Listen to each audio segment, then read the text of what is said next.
Hi, I'm Laura Bennett. Welcome to my reading of When the Wind Blows, Book 1 in my Winds of Redemption series.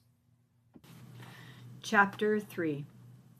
Alec felt his phone vibrate, but through the doorway he saw his next patient waiting for him. He couldn't pick up a call right now, but he'd call whoever it was as soon as he finished.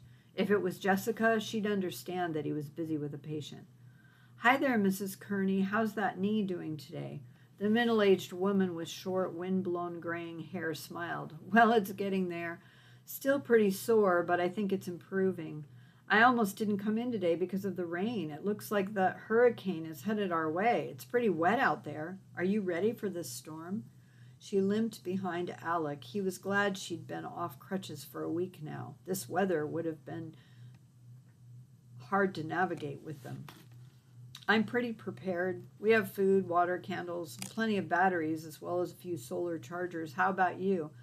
My husband put up the storm shutters last week. I think we're good, but I can't say I'm happy about Harriet coming. We've been through a few now. We may be used to it, but that doesn't mean we like it. I agree.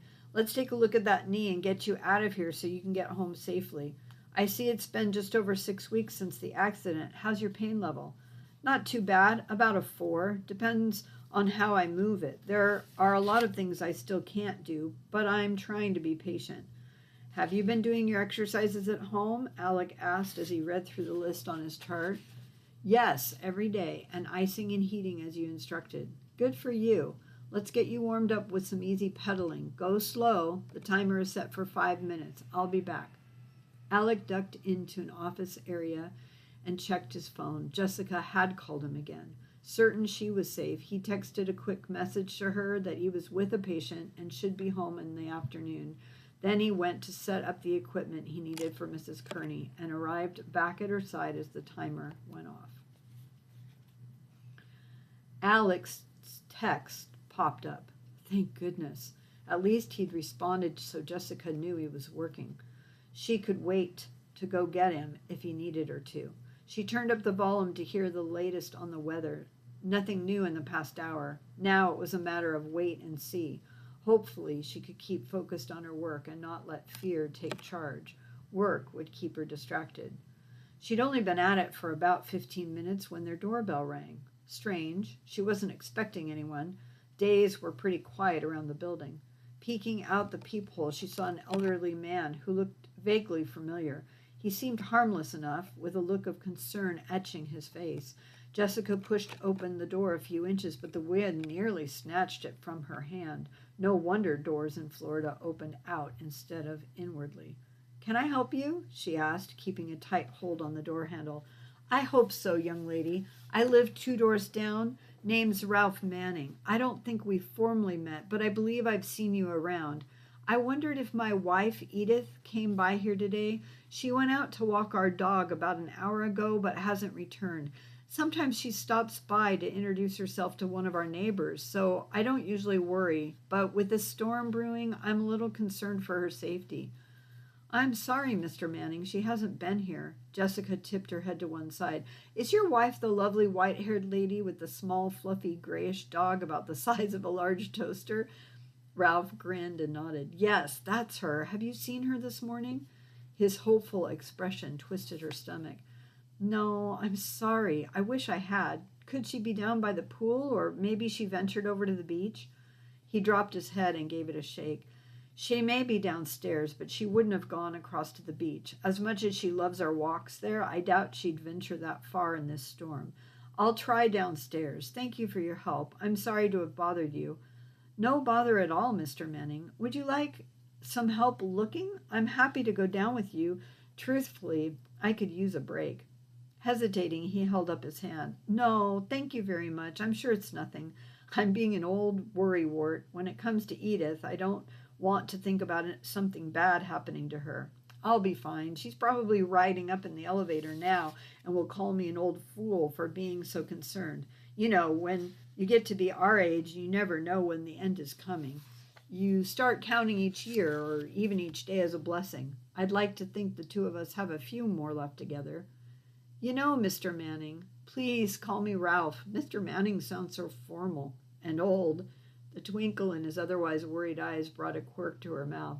I'm coming with you. We have something in common. My husband is out, and I've been worried about him. Let me grab my phone in case he calls. I'll be right back. It'll help keep my mind off the news. I'll grab an umbrella, too. She ran inside, grabbed a windbreaker, and thought of their blue umbrella in the car. Then she remembered that she'd recently seen an extra one on the shelf in the hall closet. She opened the closet door and felt around on the shelf until she found the shoelace loop that acted as a strap. Sure enough, with a quick pull, the umbrella flipped off the shelf and almost smacked her in the head. If only she'd thought of this when Alec was heading out the door this morning. Okay, Mr. Ralph, let's go find your wife and dog. Thanks for letting me tag along. I couldn't concentrate on my work anyway. Ralph punched the elevator down button and paced while they waited, pulling his lightweight navy jacket across himself with his hands in the pockets. What do you do for work? I'm a graphic artist. I create brochures, flyers, websites, signs, logos, that sort of thing for companies or private events. You don't have to go to an office? The elevator door opened. They entered and Jessica pushed the ground level button. Not anymore. I work from home. About 8 months ago, I quit my job so I could work on my own. I figured that it would be a good way to stay home with children when the time came. She felt a blush rise up her neck and cheeks. Ah, that's great. Do you have a plan on having them soon, anytime? Jessica wanted Alec to be the first person to know. She couldn't divulge her secret to a stranger, no matter how nice he was. Maybe sooner than we originally planned. We'll see. That's all she could bring herself to say. She'd only taken the test 24 hours ago. The news was too new and sacred. Well, children are a gift from the Lord. When the time comes, it will bring an incredible blessing. I know. We have 4 blessings. 1 is in heaven, as well as 8 grandchildren and 5 great-grandchildren. It sounds like you have a wonderful family. It's hard to imagine that far ahead. Honestly, I hope we'll be able to survive with each other another month, let alone the decades it would take to see our children grown. The idea plunged her heart back into despair. They exited the elevator and headed toward the grassy area near the pool. What makes you think you won't? Jessica exhaled a heavy sigh. We fight all the time. I love Alex so much, but he's so infuriating. He's stubborn and always wants to have his own way. No way could I ever be right about anything. When we dated, we had all these great plans, but it seems as if all he can think about now is what he wants. We talked about having kids soon, but this morning he went on and on about saving for a vacation next summer. He says I'm frivolous, and we can't afford for me to indulge in some things that are important to me. She hooked her fingers in the air on the word indulge. I know I told him I'd be able to replace my previous income within 6 months, but even though I haven't yet, I'm close.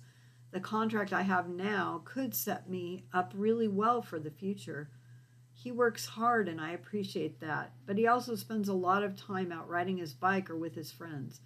I wish we would go out on dates. He says we see each other all the time. Jessica halted mid-sentence and clasped a hand to her mouth. I'm so sorry. I don't know what's wrong with me. I can't believe I just unloaded all that on you. TMI. Ralph's forehead puckered. TMI? Jessica pulled her long hair to one side over her shoulder to keep it from tangling around her neck in the wind. Too much information. I'm really sorry. Let's change the subject. I wonder where else your wife might be. Does she have a favorite spot? They'd walked all around the pool and grassy area, even out to the gazebo and back. There's a strip over by the tennis courts where the plumeria plants grow. She loves those. Maybe she's there. The pair skirted the building on the shell path and angled their way toward the tennis court. As they came closer, Jessica thought she heard a dog bark. The sound was lost in the gusting wind, but then she heard it again. Rain began pelting them. She pulled open the umbrella, holding it tightly against the wind to offer them a little protection. The barking sounded again, this time more urgently. As they hurried closer to the sound, Jessica glimpsed a shape of color on the ground under a hedge of plumeria trees. A wet, gray-eared Shih Tzu barked frantically nearby, shivering as thunder boomed.